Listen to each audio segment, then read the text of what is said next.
Hi, guys and girls.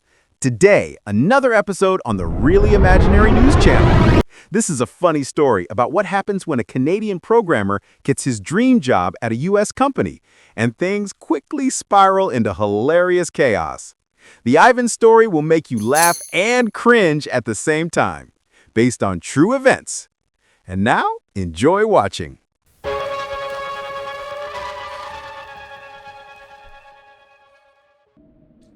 You know, I always believed that finding a job should be as easy as ordering pizza. And guess what? It finally is. I was just sitting at home in Toronto, sipping my lukewarm coffee, and decided, alright, let's type something magical into Google.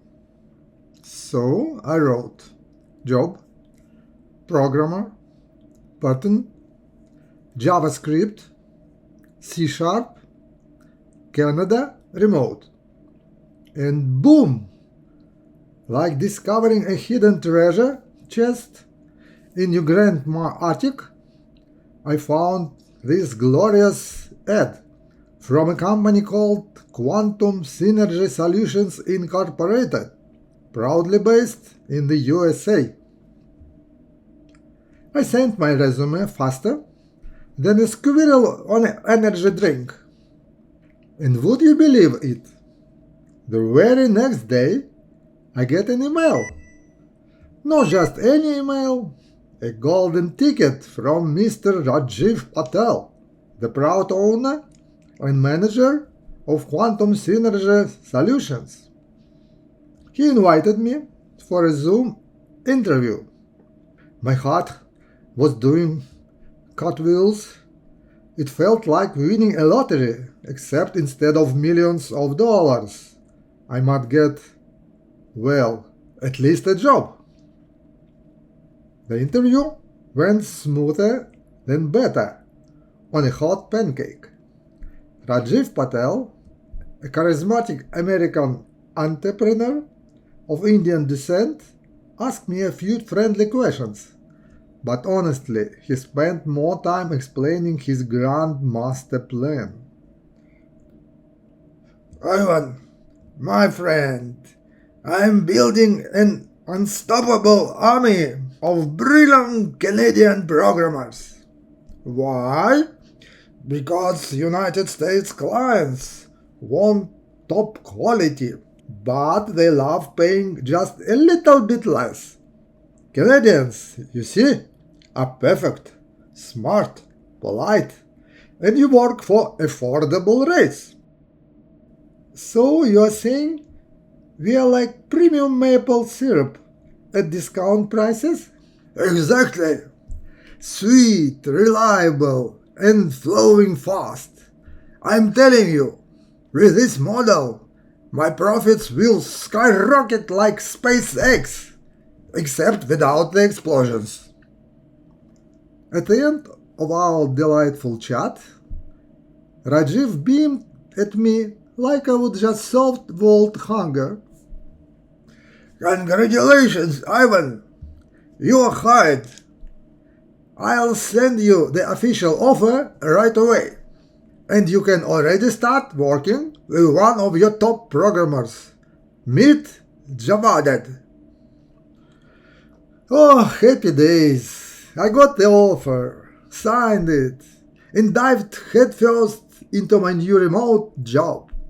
For 2 months now, I've been working alongside Javaded, a wonderful Canadian programmer of Indian heritage.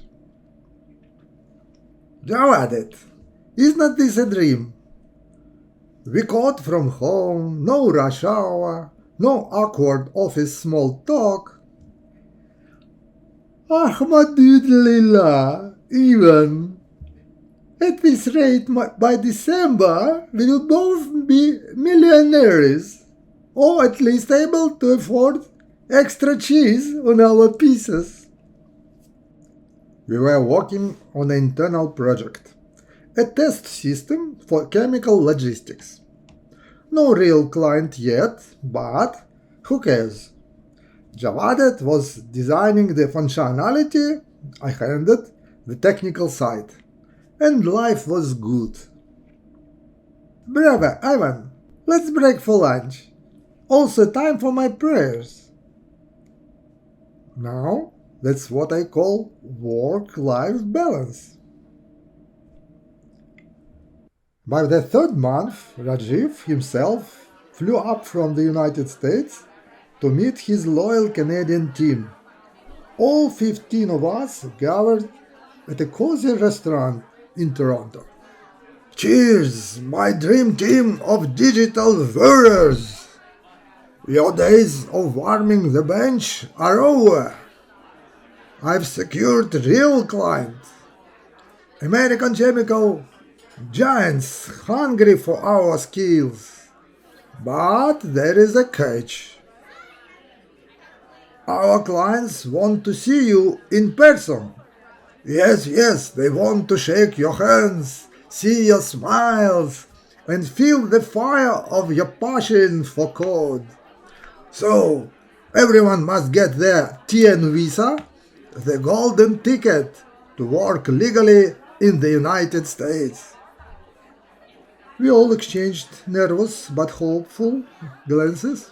15 Canadian programmers raising their glasses to the new adventure. To the TN visa! Full of optimism, Javadet and I set off on Sunday morning in my trusty car, heading for the United States border at Niagara Falls. Passport in hand, offer letter ready. What could possibly go wrong? What's your purpose of visit?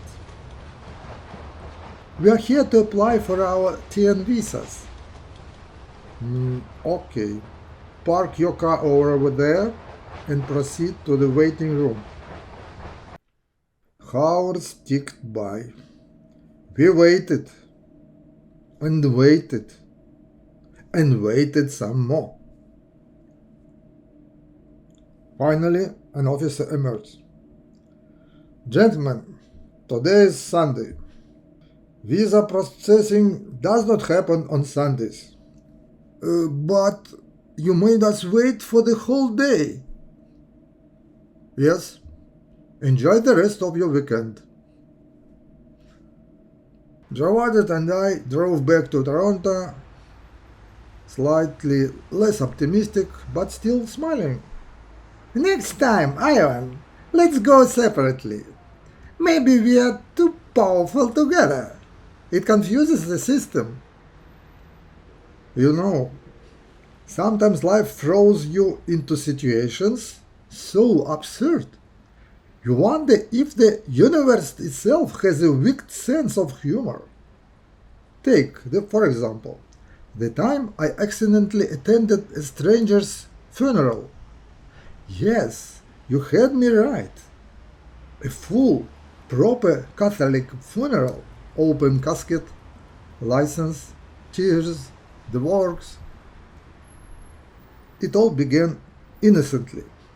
I had a whole hour and a half to kill before my TN visa's appointment. My friend Javadet and I, for reasons of advanced logical genius, decided to cross the border separately. He went first, I was to follow. Spacing out our border crossing, we said. It will look less suspicious, we said. So there I was, freezing in the winds of Niagara Falls in March, which, let me tell you, feels like Mother Nature is slapping you repeatedly with a wet sock filled with ice cubes. I spotted a cozy-looking Catholic church. Perfect, I thought. A little warm, a little culture. I pushed open the door. The moment stepped in, I noticed something odd. A digital counter above the altar. It read 68. Curious. And then, as the door creaked shut behind me, ping, the number flipped to 69. I should have left right then, but no. Curiosity, and honestly, the warm kept me glued to the spot. That's then I saw it, the coffin, surrounded by mourners, all in black, with distinct Mediterranean flair. Italians, maybe. Or professional mourners from Naples. I don't know. Before I could quietly backpedal, a few heads turned. Eyes met. It was too late. Panic told me to flee, but pride whispered, "Blend it, Ivan, blend it." I slid onto a wooden pew like I belonged there, adopting my best somber stranger face. I figured if I sat still enough, they would think I was, I don't know, the quiet nephew from out of town. Things escalated quickly. The priest, stern man with the energy of a disappointed headmaster, began communion. One by one, mourners shuffled forward, receiving what looked suspiciously like tiny wafers. I tried to look invisible, but the conveyor belt of devotion came for me. Before I knew it, he pressed the tasteless, suspiciously dry wafer into my mouth. What could I do? Spit it out? No. Swallow your fate, Ivan. I thought that was the end of it. Oh, how wrong it was. Next, the family started queuing up to kiss the dearly departed. Yes, lips to forehead, cheek, and occasionally with alarming zeal the nose. My eyes widened in horror. No, Ivan, no, my internal voice begged. You've got too far already. That was my cue. Time to exit. Stage left. I stood up as nonchalantly as man. Falsely attended a funeral could, adjusted my tie, thank you formal attire to the border interview, and tiptoed to that door. All eyes followed me. I caught murmurs, shrugged shoulders, suspicion side eyes. Someone might have even crossed themselves. Outside, I exhaled dramatically, only to notice the fleet of black cars and the funeral hearse in the parking lot. Bravo, Ivan, bravo. I prayed silently that this was not an Italian mafia farewell party. I like my kneecaps intact. Leaving the funeral behind, I drove to the border, feeling like a man who would narrowly escaped his own obituary. My phone buzzed. It was Javed, his voice heavy with doom. Ivan, they denied my TN visa. Stay strong, comrade. I shall avenge us. Pulling into a border station, I parked my car and stepped into the immigration office. After filling out the paperwork, name, surname, address, declaration of not being an international threat, the usual, I waited. Eventually, a grim-looking officer called my name. Fidainin? That's me. Step into the office. I followed him, my mind racing. Why do you want to enter the United States? I received a job offer from United States firm. I'm a programmer. Programmer? Ha! Funny. Your surname Fidianin sounds suspiciously like Fidoin. You familiar with this term? I'm just a software developer, sir. Fidain, Arabic term, refers to self-sacrificing military groups, fanatics, martyrs. You see the resemblance? I see the resemblance, sir, but I assure you, my only campaign involves bug fixing and occasional coffee breaks. Yesterday, you and another so-called programmer attempted to cross together. Coordinated? He is also a programmer. Yeah, we have had that before. Last time a programmer got the TN visa, he crossed the border and boom, turned out to be a debugger of a human life. Not on my watch. Before I could protest, he produced a small ink kit, grabbed my hands, and one by one dunked my fingers into the ink pot like he was preparing sushi.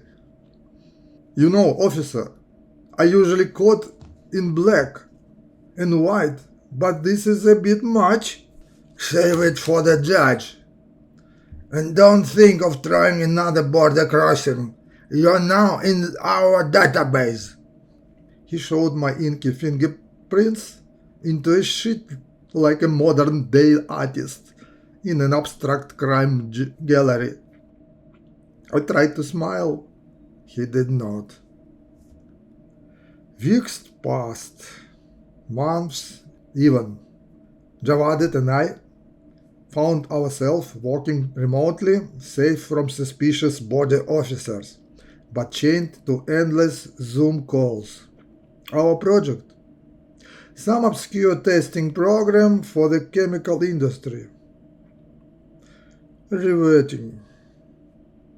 One day, as we meticulously optimized code that no human soul would probably even run, Javad perked up. Ivan, I received an email. Good news? Due to restructuring, eliminated position, deepest regrets. You have been fired? Right then, my own inbox pinged.